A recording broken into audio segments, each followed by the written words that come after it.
One of the things as we take a look here, when we start working with laying out your fields and laying out your form that you're working with, and for styling purposes, a lot of times what you're going to find is when you add a checkbox, and I have two input tags here that are checkbox types, and they're given the same name because you want to make sure that the whole group of checkboxes, they have the same name, so that way it's grouped. And then each value has to be different, so that way, in this case gift wrap, when I check on gift wrap, then I know that's going to return back to me. And then the third, this other attribute here is a very simple one that's just been added, modified a little bit with, I believe, HTML5. It's now you just say checked, and automatically I'll have it checked. So if you want something checked. Now what happens here is, if we take a look at it, you can see that we have the checkbox side by side here. Now the problem we have, of course, is this label here.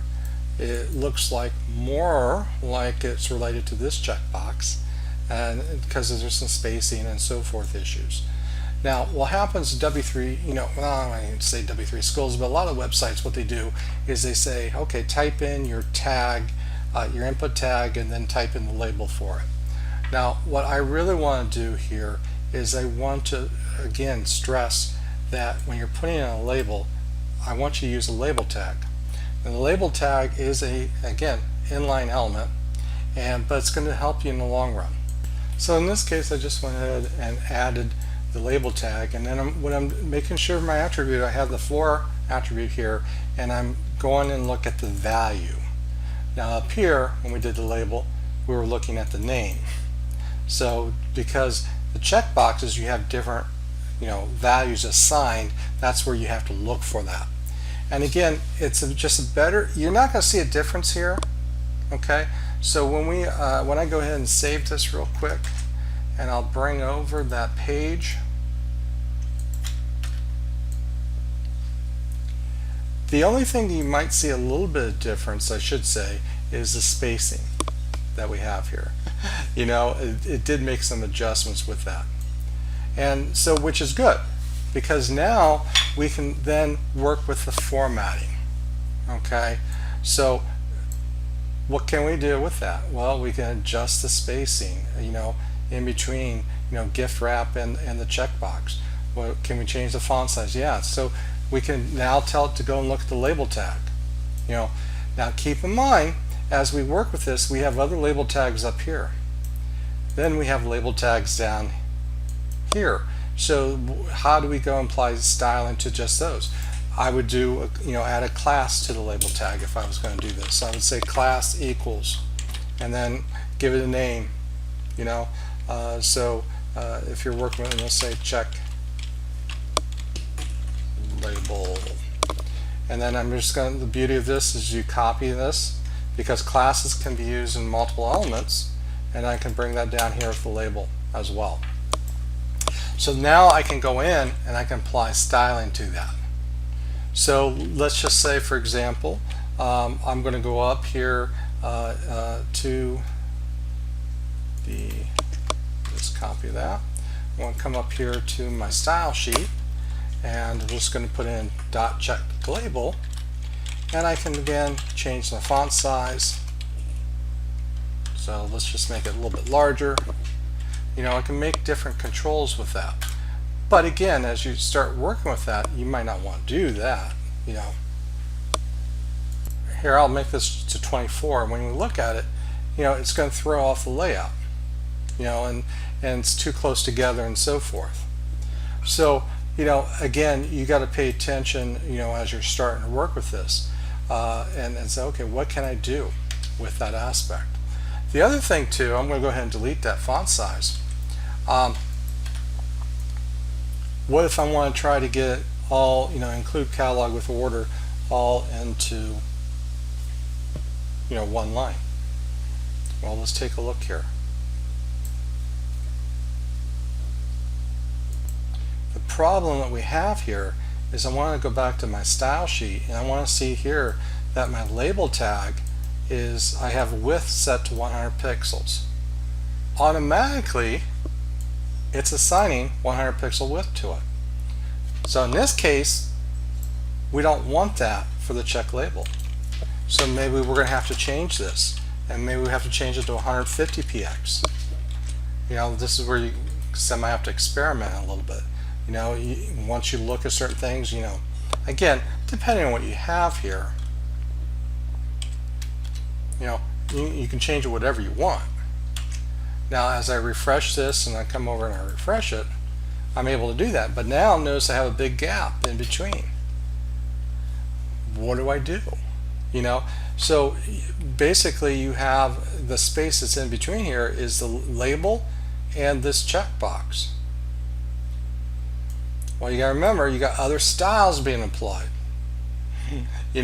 So again, like for example, if we come down here and we have the input tag and this label, do I control the space to the right of the label, or do I control the space to the left of the input tag?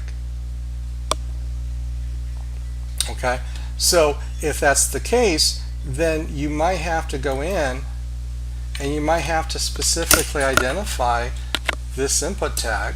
Let's just go in, I'll give this a name, and again I'll use class, and let's see here, we're trying to change the space, so I'll just say spacing here. Okay, now I'm going to go up here to my style sheet. I'm going to add the dot spacing, and what I want to do is I want to control the space to the left of the checkbox. Well, I can do so with margin, and I want it to be on the left side. I can't use a positive value here, because if I use a positive value, I'm going to move it over to the right even more. So in this case, I'll use a negative value.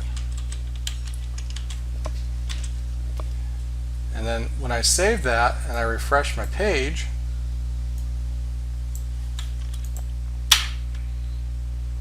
it moved it over a little bit. So let me go in and let's do 100 at this time. When I move it over to 100, you can see here it moved it even closer. So what I'm doing, now it gets a little confusing if you have multiple checkboxes, but what I want you to understand is that that's where classes come in play, that's where IDs come in play, that you can specify styling for that purpose. Now you got to remember what did it look like before?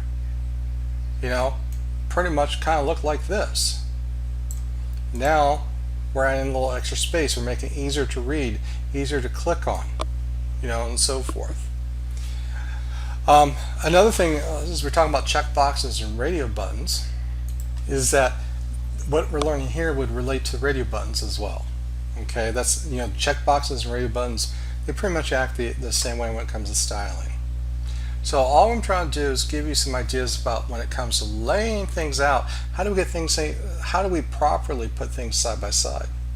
Another aspect of this too is I might want this to stand out even more. So I'm going to group this with what we call as a field set. It's almost like a container, and the container, if I go in and save this and I refresh, what it does is it puts a box around the checkboxes. That's what a field set does. And you can control, it's just like a div tag, it's just a block container, so it's going to take the width of the container it's in. So if you don't have the width of the parent container set, it's going to go all the way to the edge of the browser. So again, this can be controlled by applying styles to the field set. And field set automatically adds a border, and you can control the size of that if you want, and you can change the coloring. But again, like here, for example, width, let's say I'm going to make this 300 pixels, and for some reason I want a background color for it to stand out. And I don't like using colors here, I like to use hexadecimals, but for this purpose I'm just going to say beige. Okay, so now what I want to do is I'm just going to refresh this. Now problem is when I change the width, that text is not going to stay on that same line. Okay, so then you have to go back, and that width up here for the field set is not big enough.